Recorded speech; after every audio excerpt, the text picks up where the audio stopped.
I tell you, I can't remember the last time I've been this happy. I just got done reading Conan the Barbarian, issue 25, and this is the most fun I've had in just ages. Like, my face hurts from smiling so much.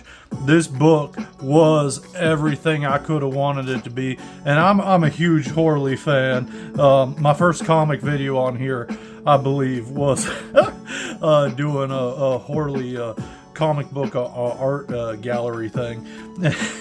But this was so cool. This was just so cool. I ordered the special edition cover for the regular A cover, so this is the Alex Horley cover, but it has this fantastic cardstock, which honestly, you know, it's not that much of a difference.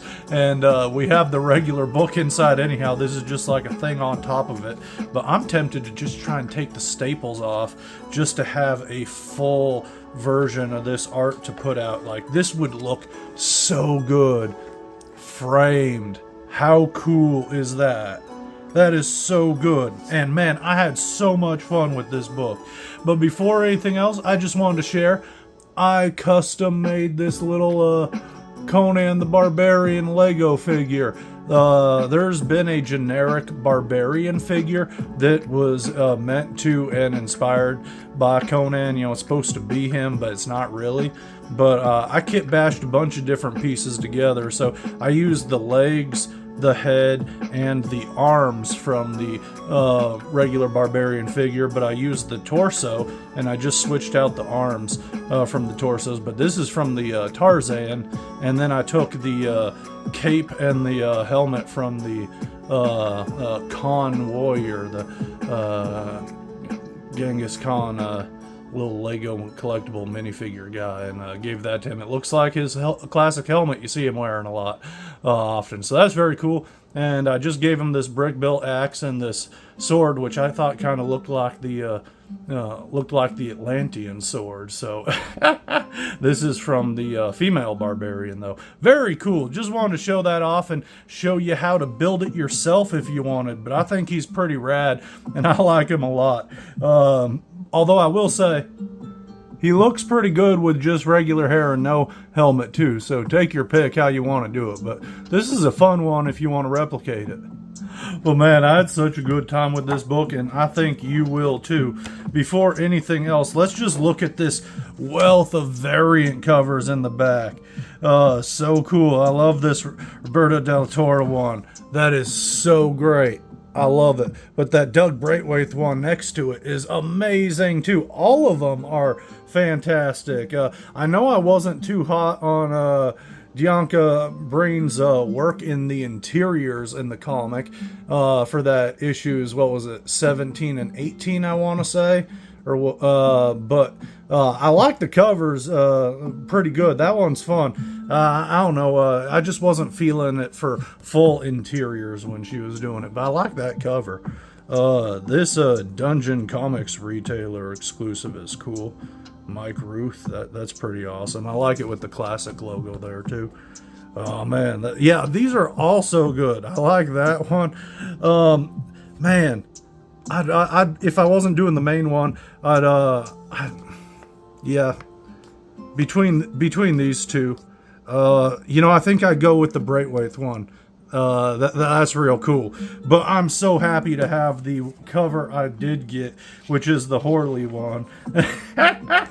And he does the interiors in here too, and it's so cool. This issue was so much fun that I'm just going to do a general review and talk about it because I'm just having a blast with it. But I think later down the line I'm going to do a just straight read through, and we'll read along with this book, and I'll do voices and for all the characters and things like I do with my Lego things. But I love this book so much. Randomly, when I pick up the book, I'll actually say out loud the Nemedian Chronicles, and I did that before I read this one today, and I'm so glad I did with how the book ends. Like, I always generally read it, but I actually read it out loud and did my, oh, my talking ancient voice thing. just to amuse myself and have some fun. And man, this book is so great. I love the opening page introducing that wandering character. And I ain't going to go into everything that's written, because I am going to do just a straight read through this book later, because I'll take as many chances as I can get to reread through this book. But it's just so beautiful. And this full page spread, as we see this nomad wanderer coming onto the big, beautiful, gleaming capital here. So very cool. So what's great about this is it's a King Conan story. So we're getting old Conan, which is awesome. And old wandering dude who's been going forever, he just gets set to the side. They're like, hey, you got to chill out, because he wants to see Conan. And they're like, no sir, he's king, you're just some dude. So he just chills out, and finally Conan summons him. And I love this so much. It's so great. And this guy's got a great look. Like, oh man, so creepy. But he just says, he's a wandering fellow, but he brings a great gift, which he will reveal in 3 days. He just needs 3 days of hospitality. So I love this look of just like, ugh. Like, it's essentially the same as this panel right here, but all the difference in emotion. Fantastic. He's just like, all right, fine, let's get to it. And then we get this great bit here where he's just battling with his general, and they're sparring while kind of talking about things. And Conan's just showing him why he's still the boss, why he is the king. And all the while we get this mysterious wanderer just kind of chilling out and watching, being creepy, giving the creep vibes. And I like this bit of exposition that we get here too, with the Zenobia, his wife in the future, his queen. And it's just she does a great job of facilitating, kind of catching you up and letting you know how we got to this point in a very small bit of information, if you haven't read any of the previous stories or gotten to a point of King Conan before. But hey, how do you like saying it, King Conan or Conan the King? I just always go with King Conan. It's just a little bit shorter and flows better. But we get this here where he has this great banquet going on, and they toast to the wanderer, and then all of a sudden, boom! In just a moment, Conan gets sent through like a. What I want to say is it reminded me of Kurt Vonnegut in Slaughterhouse 5, with how the dude becomes unstuck in time. That's not how it's worded in here. It's more of like the threads of time unravel. But it felt very Kurt Vonnegut-esque to me, just with how he's jumping around and moving. And so we get to see Horley just illustrate all these different moments from points in Conan's past and adventures he's had. And I just love seeing all these cool illustrations. And like, we've been getting some great paneling and great artwork in the paneling. It's been fantastic. Like, this is just a gorgeous comic. But then when we get to the splash pages, I feel like we're really shining here. This is just so good. I'm loving this here. And look at that. And what a great depiction of just brand new bloodied Conan in his youth. Just furious. And that's what we got going here, is we're just getting kind of a best of sort of thing as we see moments of time and characters from Conan's various stories through life kind of popping alive, and him reliving or living out variants of all these things. Like what's he doing on in the desert here and doing the crucifixion as we get to this page. You know, it don't quite mash up, but so cool, so creepy, so great. Just all the various monsters and things I love so much. So awesome. We even get Balet there looking mighty fine and alluring and kind of reminding Conan of things. And I'll say too, there's a great interview with Horley in the back of the book, and they ask him what is his favorite panel or page he did in the book, and he specifies, I believe, this one right here with him being crucified and his awakening and realization of such. And I thought that was so good. But what I think is even better is this next page, where after all the taunting he gets and the remembering of his love, and this right here with him stringing her up and saying thing, is Conan just ripping himself off of that and just like seeing the nail just being ripped out from the wood, just with his pure rage and anger, and then him just grabbing the shattered pieces and murdering him with it. So awesome. Like, man, I'm just smiling ear to ear going over it with you. This was so great. And then we get this vicious serpent coming up and just like shit talking him, and then it just gobbles him up. And man, he never gives up once. He is just so aflame. And look at him in this panel, like he ripped out of the thing's head and he is ready for more. Like, oh. The dialogue in this is so fantastic. This story is wonderful. I have nothing but praise for Jim Zub and how he's been just kind of bringing forth this world. You know, Conan's not new, and plenty of people have done it. You know, Marvel just did it a few years back, but you know, it was, the Marvel stuff was all right, but I dropped off. It did not hook me in the way of just like I would have rather picked up my old Dark Horse Conan books than read the Marvel stuff. But this right here, this is some of the best Conan I've read, and he's just got the voice and the world so down, and I just feel it, and it's so fun. I'm just having a blast with it. So good. So is this on like a spiritual plane? He's not really traveling through time. We're seeing the moments of it, but where and what's going on, we're not quite sure. But Conan's challenged fella and said he can take anything he's got. He's gonna come out on top. He's got a thirst for life. And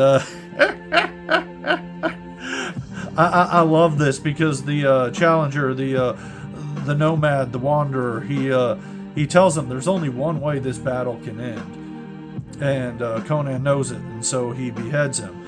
And I love this here because he's been talking about how he's going to give Conan the greatest gift of all, a gift akin to immortality.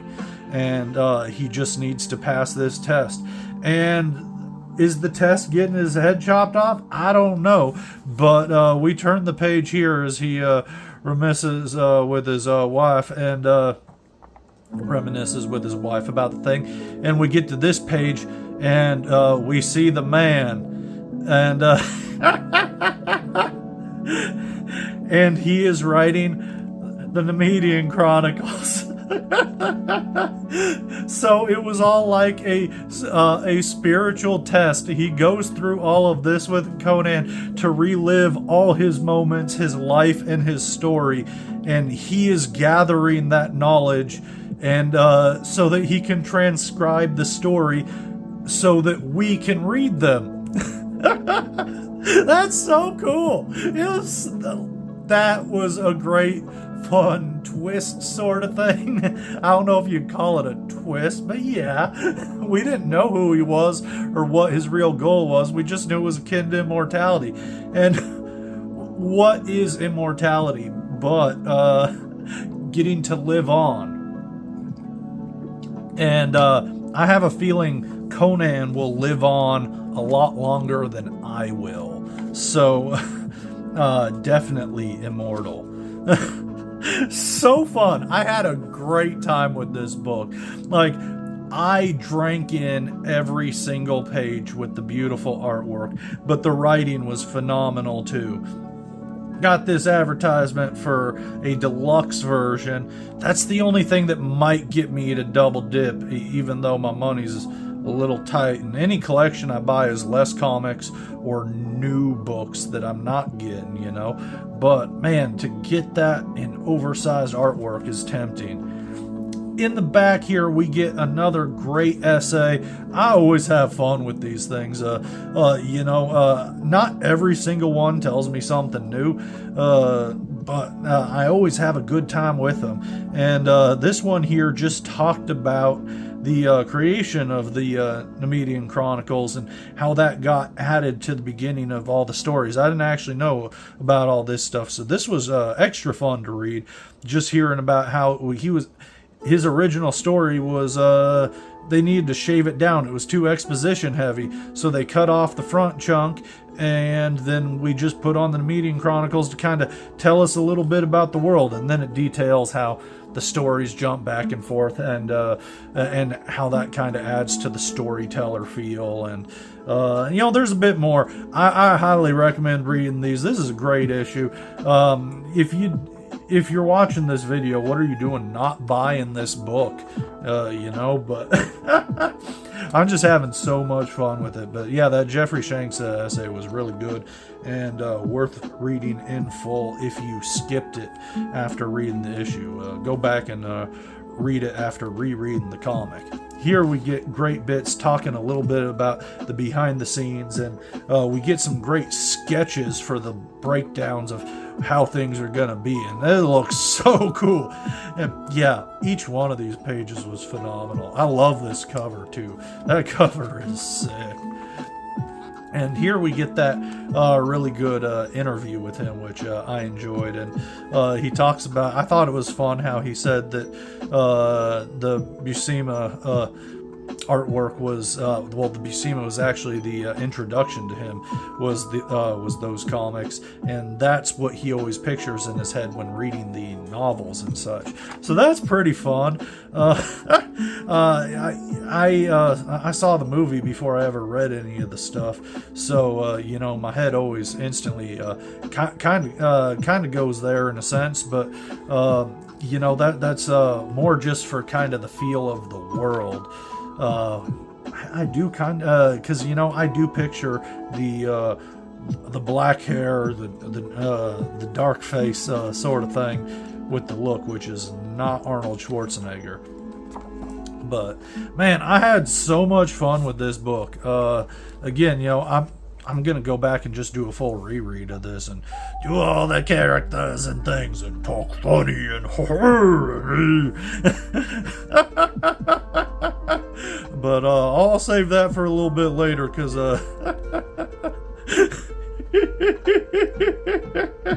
this is just a fun reread and me talking about my thoughts on the book. But this is a real winner, and I just have such a blast. Like, this absolutely made my day, and I'm so happy I spent the extra time to record and do a thing talking about the book, because that's just maximizing my fun with it.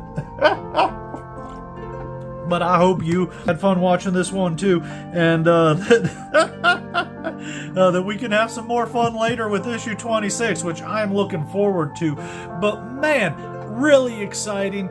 There's that new Savage Sword Reforged thing coming out, and I believe I have that at my comic shop waiting for me to pick up, or that comes out next week. I need to call them and double check. I wasn't able to go to the comic shop this week. I picked this one up a little bit before, and I've just been sitting on it, waiting for a time when I had enough time to read it and enjoy it, reread it twice, and also record a thing. So, so happy I did. And yeah, I'm just looking forward to coming at you with more Conan stuff, and I'll have a bunch of nerdy bullshit in between. So we'll see you then.